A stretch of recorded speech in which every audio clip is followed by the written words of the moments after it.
지금 이 방송을 들으시면서 출근길에 오르시거나, 아니면 가벼운 산책을 하고 계신 여러분. 네, 아마 각자의 궤도를 걷고 계시겠죠? 맞아요. 지금 여러분이 걷고 있는 그 모습을 잠깐 머릿속으로 한번 그려보시겠어요? 우리는 매일매일 너무 무의식적으로 발을 앞으로 내딛고 있으니까요. 네, 그렇죠. 우리의 커리어나 삶 자체도 흔히들 길을 걷는 여정이라고 표현하잖아요. 아주 고전적인 비유죠. 근데 여기서 질문이 하나 생깁니다. 단순히 물리적으로 발을 내딛고 있다고 해서 우리가 진짜 그 길을 잘 걷고 있다고, 제대로 걷고 있다고 단언할 수 있을까요? 아마 속으로는 꼭 그렇지만은 않다고 느끼시는 분들이 많을 겁니다. 네, 마음 한 구석이 좀 찔리죠.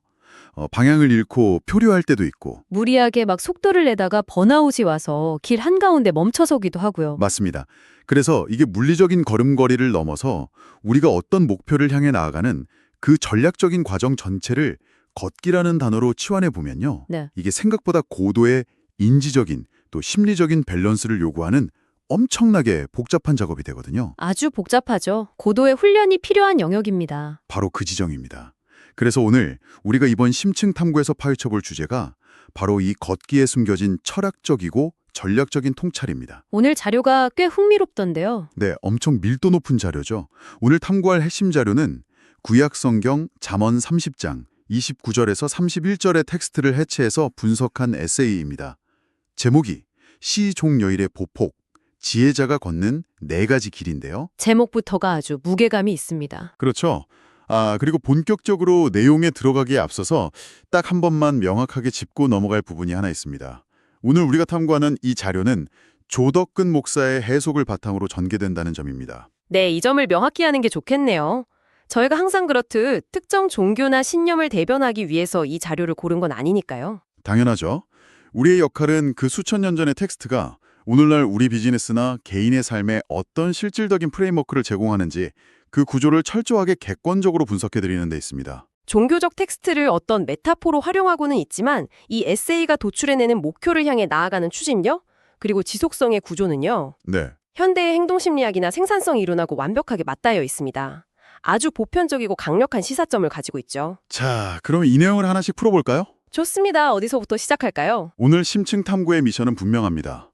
텍스트에 등장하는 위풍당당하게 걷는 4가지 존재를 완전히 해체해서요. 네. 지금 듣고 계신 여러분이 어떻게 삶의 추진력을 제대로 얻고 또 어떤 장애물 앞에서도 그 보폭을 끝까지 유지할 수 있는지 그 비밀을 알아내는 겁니다. 그럼 첫 번째 분석 포인트부터 바로 들어가 보죠. 네, 좋습니다. 이 텍스트가 걷기라는 행위를 묘사하는 방식 자체가 상당히 분석적이에요. 그냥 걷는다고 퉁치지 않죠. 맞습니다. 이 동작을 2개의 완전히 독립적인 변수로 쪼개어 놓았습니다. 그게 바로 발걸음을 떼는 것, 즉 시작과 그리고 앞으로 나아가는 것, 즉 지속입니다. 시작과 지속이네요. 네, 여기서 정말 흥미로운 지점은 이 2가지 변수가 완벽하게 결합되지 않으면 걸음 자체가 성립하지 않는다고 선을 긋는 텍스트의 단호함입니다. 시작과 지속. 이게 언뜻 들으면 너무 당연한 소리 같단 말이죠. 근데 현실의 우리 삶에, 여러분의 삶에 대입해보면 이게 얼마나 심각하게 분절되어 있는지 진짜 뼈저리게 느끼게 됩니다. 새해 결심만 생각해봐도 알 수 있죠. 맞아요. 뭔가 거창한 프로젝트 기획할 때를 한번 생각해볼까요?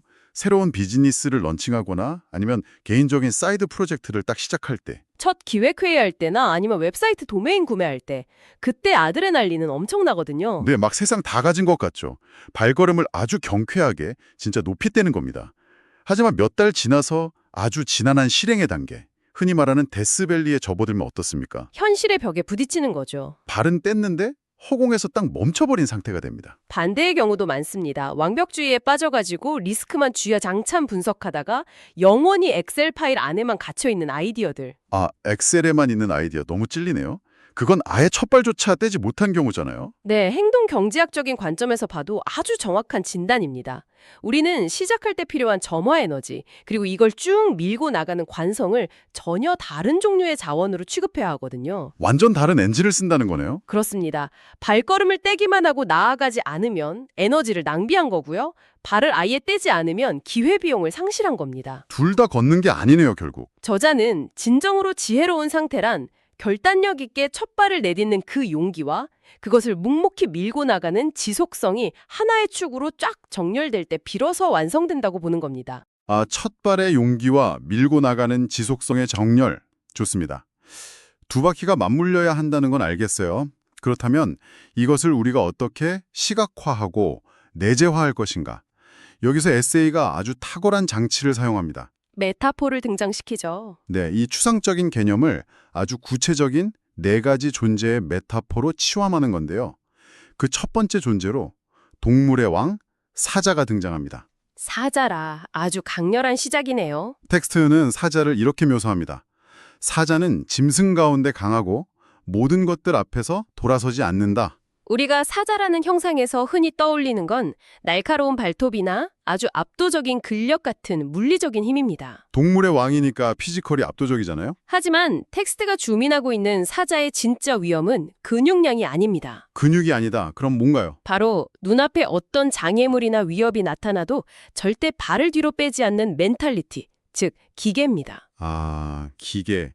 돌아서지 않는 마음이군요. 네, 만약 이것을 인간의 뇌 구조나 진화 심리학적인 관점과 연결해 본다면 아주 흥미로운 대조가 생깁니다. 어떤 대조죠? 인간은요, 물리적인 힘으로는 맨손으로 사자를 절대 이길 수 없습니다. 마주치면 도망가기 바쁘겠죠. 하지만 인간에게는 인지 능력과 전략, 즉 지혜라는 압도적인 소프트웨어가 탑재되어 있거든요. 인간의 지혜가 사자의 근력을 궁극적으로는 압도할 수 있다는 거군요. 그렇습니다. 하지만 저자의 논리는 여기서 아주 뼈아픈 반전을 제시합니다. 뼈아픈 반전이요? 인간이 그렇게 뛰어난 지혜를 가지고 있음에도 불구하고 현실의 장벽 앞에서 사자처럼 담대하게 시작하지 못하거나 조금만 리스크가 보여도 쉽게 뒤돌아서 포기해버린다면 어떻겠습니까? 지혜라는 그 엄청난 고차원적인 도구를 가지고도 실행의 기계를 발휘하지 못한다. 네, 그렇다면 그것은 본능으로만 걷는 짐승보다도 못한 대단히 수치스러운 일이라는 것이 이 에세이의 날선 비판입니다. 와, 수치스럽다는 단어의 무게가 진짜 엄청나네요. 아주 패부를 찌르죠. 완벽한 지도를 손에 쥐고 있는데 정작 두려움 때문에 첫 발을 떼지 못하고 있다면 그 지도가 다 무슨 소용이냐는 거잖아요. 정확합니다. 사자가 보여주는 그 타협하지 않는 기계, 즉 도전을 마주했을 때 회피하지 않는 시작의 용기가 우리 보폭의 첫 번째 필수 요소라는 점이 아주 명확해집니다. 시작의 조건이 충족된 셈이죠. 그런데 진짜 흥미로운 부분은 여기서부터예요. 논의가 훨씬 더 입체적으로 변하거든요. 사자에 이어서 등장하는 두 번째와 세 번째 존재는 서로 완전히 다른 궤적을 그리면서 극명한 대조를 이룹니다. 바로 사냥개와 수점소죠. 네, 맞습니다. 사자의 역할이 우리 안에 시동을 딱 거는 점화 에너지였다면요. 사냥개와 수점소는 그 이후의 궤도를 어떻게 유지할 것인가에 서로 다른 전략적 모델을 보여줍니다. 먼저 사냥개의 보폭을 한번 볼까요? 사냥개는 타겟이 정해지고 발걸음을 떼는 그 중간 오로지 그 사냥감만을 향해서 직진합니다. 속도와 집중력의 화신이죠. 주변에서 무슨 소리가 나든 아니면 다른 모객감이 옆으로 휙 지나가든 절대 시선을 돌리지 않잖아요. 철저한 터널 비전이자 목표 지향적인 속도의 상징입니다. 완벽한 몰입 상태네요. 그런데 전문가님, 저는 여기서 약간 삐딱한 질문을 하나 던지고 싶습니다. 네, 어떤 질문이시죠? 이 터널 비전이라는 게 비즈니스나 커리어에서 항상 좋은 것만은 아니지 않습니까? 맹점이 있을 수 있죠. 맹목적으로 한 곳만 보고 달리다가 엉뚱한 방향으로 폭주해버리면 이건 오히려 더 빨리 망하는 지름길이 될 수도 있잖아요. 텍스트는 이 리스크를 어떻게 방어하고 있나요? 대단히 예리한 지적입니다. 만약 이 텍스트가 사냥개 하나만을 정답이라고 제시했다면 분명히 그런 비판을 피할 수 없었을 겁니다. 네, 너무 단기적이잖아요. 사냥개의 걸음은 비유하자면 100m 단거리 스프린트에 가깝습니다. 칼 뉴포트가 말하는 딥워크 상태처럼요. 외부의 노이즈를 완벽하게 차단하고 단기적인 목표에 화력을 확 쏟아 부어야 할 때 꼭 필요한 전술적 보표기죠. 필요할 때 꺼내 쓰는 전술이군요. 맞습니다. 하지만 인생이나 긴 커리어의 여정이 항상 평탄한 트랙 위에서 전력 질주만 할 수는 없거든요. 불가능하죠, 그건. 방향을 재설정해야 할 때도 있고 엄청난 마찰력을 견뎌내야 할 때도 있습니다. 그래서 텍스트는 바로 이어서 수점소라는 완충제이자 또 다른 걷기의 모델을 등장시키는 겁니다. 수점소. 사냥개처럼 빠르거나 날렵하지도 않고 또 사자처럼 생태계 꼭대기에 있는 토식자도 아니잖아요. 근데 텍스트는 이 수점소를 고집스럽게 밀고 나가는 인내의 상징으로 엄청나게 축해 세웁니다. 수점소가 걷는 환경을 한번 상상해 보십시오. 산악지대 같은 곳이죠. 네, 잘 닦인 평지가 아닙니다. 금방이라도 굴러떨어질 것 같은 아주 가파르고 거친 암벽지대예요. 그곳을 수점소는 화려하지는 않지만 한 걸음 한 걸음 흔들림 없이 딛고 올라갑니다. 속도전이 아니네요. 네, 속도나 파괴력이 아닙니다. 중력과 거친 환경이라는 그 가혹한 마찰력을 묵묵히 자기 몸으로 흡수하면서 자신의 페이스를 절대 잃지 않는 힘이죠. 와, 낭만적인데요? 심리학자 안젤라 더크워스가 말하는 그릿, 즉 열정과 집념이 있는 끈기의 완벽한 은유입니다. 그릿의 화신이군요. 수염소가. 이의 대목이 지금 당장 무엇인가를 이뤄내야 한다는 강박에 시달리는 현대인들에게 던지는 메시지는 아주 강력합니다. 어떤 메시지죠? 당신의 걷는 방식이 꼭 사냥개처럼 매번 빠르고 날카로울 필요는 없다는 겁니다. 아, 항상 100m 달리기 하듯 살 수는 없으니까요. 상황에 따라 우리는 사냥개의 스플린트가 필요할 때도 있고 수점소처럼 외부의 압력을 꾹꾹 버텨내면서 고집스럽게 한 걸음씩 마일리지를 쌓아가야 할 때도 있는 거죠. 유연하게 스위칭을 해야 한다는 거네요. 중요한 것은 저 작은 미물들조차 자신의 환경에 맞춰서 그토록 완벽하게 보폭을 유지하는데 훨씬 더 고차원적인 잠재력을 가진 당신은 지금 대체 어떤 핑계로 그 걸음을 멈추고 있느냐는 겁니다. 정말 통렬한 일침이네요. 사자의 기계로 두려움 없이 시작하고 때로는 사냥개의 몰입력으로 전력 질주로 하다가 시련의 암벽이 나타나면 수점소의 끈기로 묵묵히 버텨낸다. 완벽한 조합이죠. 사실 인간 개인이 가질 수 있는 내면의 능력치로는 이 세 가지만 잘 조합해도 이미 마스터 클래스에 도달한 것 같습니다. 충분히 훌륭하죠. 그런데 텍스트는 여기서 멈추지 않아요. 이 동물들을 훌쩍 지나서 마지막 대멸 장식하는 네 번째 존재를 무대에 올립니다. 네, 하이라이트죠. 이번엔 동물이 아니에요. 바로 군대가 그와 함께 있는 왕입니다. 이 네 번째 형상이야말로 앞서 말한 세 가지의 내면적 특성이 외부의 시스템과 결합되었을 때 나타나는 궁극의 통합이자 레버리지의 상태를 보여줍니다. 레버리지요. 지렛대 효과 말씀이신가요? 단순히 왕이라는 직위가 가진 그 권력의 크기를 말하는 게 아닌가 보네요. 표면적으로 읽으면 신분 이야기 같지만 구조적으로 파고 들어가면 그렇지 않습니다. 왕은 기본적으로 개인입니다. 네, 한 명의 인간이죠. 한 인간으로서 자신의 목표를 향해 사자나 사냥개, 수렴소의 방식으로 걸어갈 수 있는 주체성을 가진 존재죠.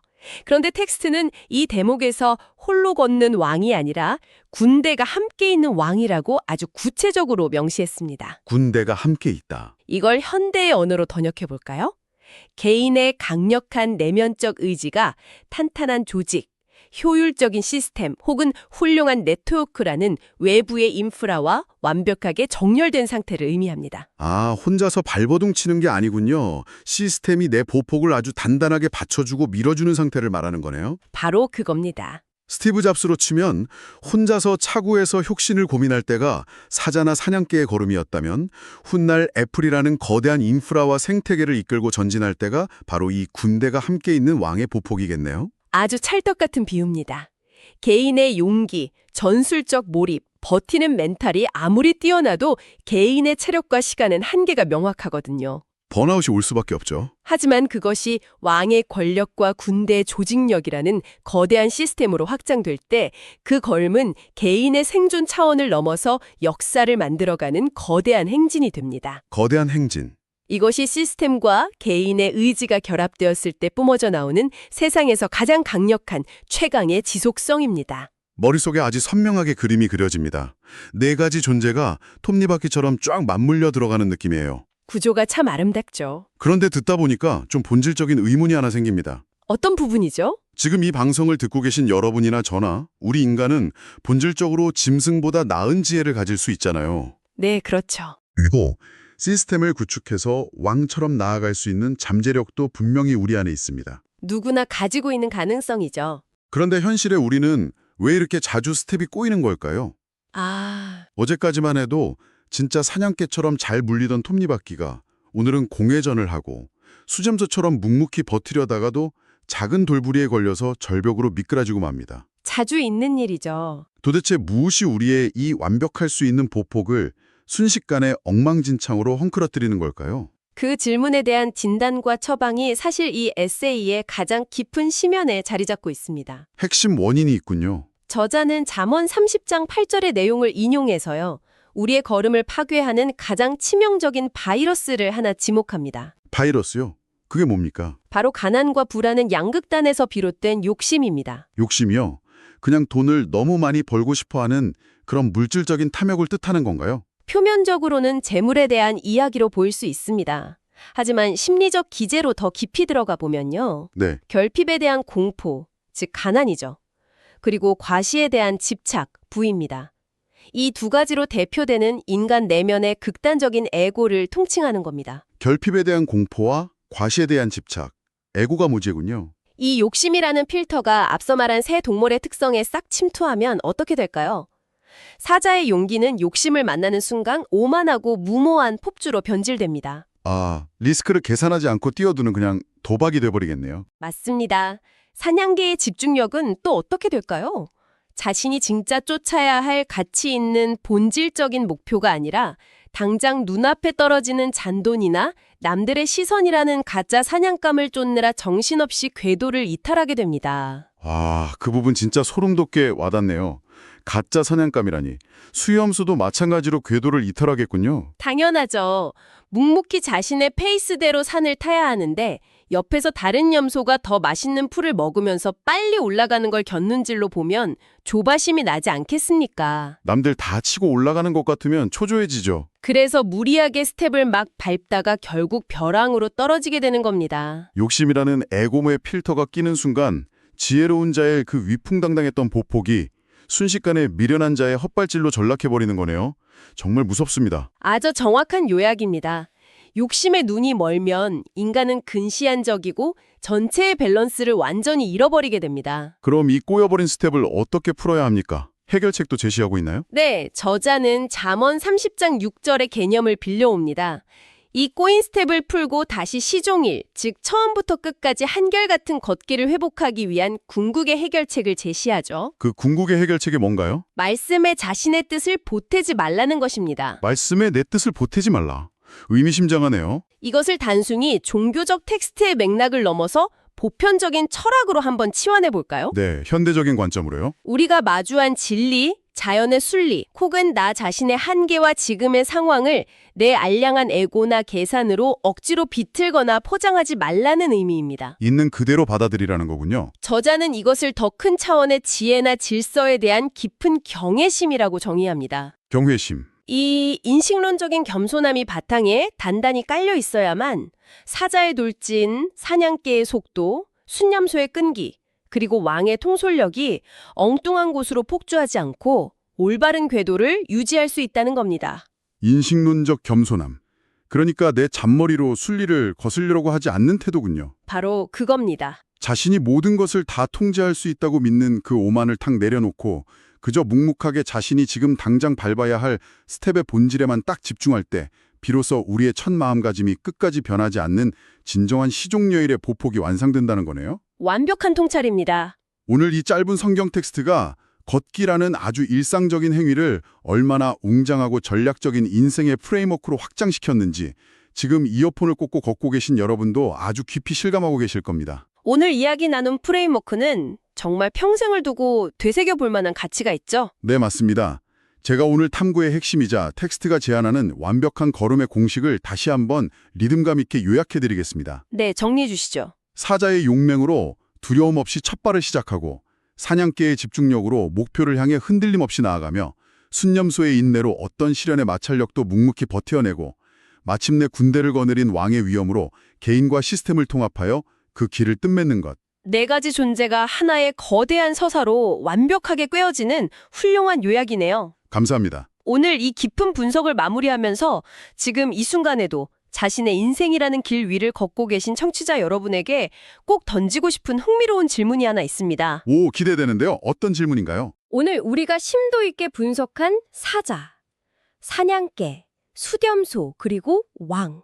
이 네 가지 존재가 가진 또 하나의 숨겨진 공통점이 있습니다. 숨겨진 공통점이 또 있다고요? 네, 바로 그들의 걸음걸이가 하나같이 너무나 위풍당당해서 본인이 굳이 의도하지 않아도 주변의 모든 시선을 자석처럼 끌어당긴다는 사실입니다. 아, 쳐다볼 수밖에 없죠. 그 존재감이란. 흔들림 없이 걷는 존재는 그 자체로 이미 하나의 현상이 됩니다. 현상이 된다. 이것을 여러분의 삶에 한번 적용해 보십시오. 여러분이 지금 사업의 데스밸리를 지나면서 사자처럼 두려움을 정면으로 마주하고 있든 아니면 아무도 알아주지 않는 지난한 일상을 수렴소처럼 꼭꼭 버텨내고 있든 간에 환경에 타협하지 않는 여러분의 그 시종여일한 발걸음 자체가 의미가 있습니다. 걷는 행위 자체가 메시지가 된다는 거군요. 어쩌면 지금 내 주변에서 길을 잃고 캄캄한 밤을 헤매는 누군가에게는 저렇게 걷기만 하면 무사히 통과할 수 있구나라고 안도하게 만드는 아주 빛나는 이정표가 되고 있지는 않을까요? 와, 여러분의 묵묵한 걸음이 누군가에게는 길을 알려주는 이정표가 된다. 목표를 향해서 잘 걷는 개인의 성취를 훌쩍 넘어서 그 태도 자체가 타인에게 영감을 주는 강력한 사회적 메시지가 된다는 거군요. 우리가 제대로 걸어야 하는 궁극적인 이유가 바로 여기에 있죠. 너무 멋진 마무리입니다. 이 방힘을 듣고 계신 여러분, 오늘 여러분의 보폭은 어떠셨나요? 불안함에 쫓겨서 사냥개처럼 혹시 잘못된 방향으로 질주하고 계셨나요? 아니면 절벽 앞의 수렴소처럼 묵묵하게 그 마찰력을 이겨내고 견디고 계셨나요? 어떤 보폭이었든 오늘 점검해보는 계기가 되셨기를 바랍니다. 네, 오늘 우리가 함께 나눈 이 네 가지의 보폭의 메타포를 여러분의 삶에 한 번씩 대입해 보시면서요. 꼬여있던 스텝을 다시 한번 위풍당당하게 쫙 정렬해 보시기를 권합니다. 답은 생각보다 가까이에 있습니다. 맞습니다. 답은 언제나 여러분이 내디는 바로 그 다음 발걸음 안에 숨어 있으니까요. 저희는 다음 이 시간에도 여러분의 일상을 꿰뚫어 볼 날카로운 통찰과 함께 지식의 바다로 다시 뛰어들겠습니다. 오늘 하루도 사자처럼 담대하게 그리고 왕처럼 흔들림 없이 걸어가는 여러분이 되기를 뜨겁게 응원합니다. 끝까지 함께해 주셔서 감사합니다.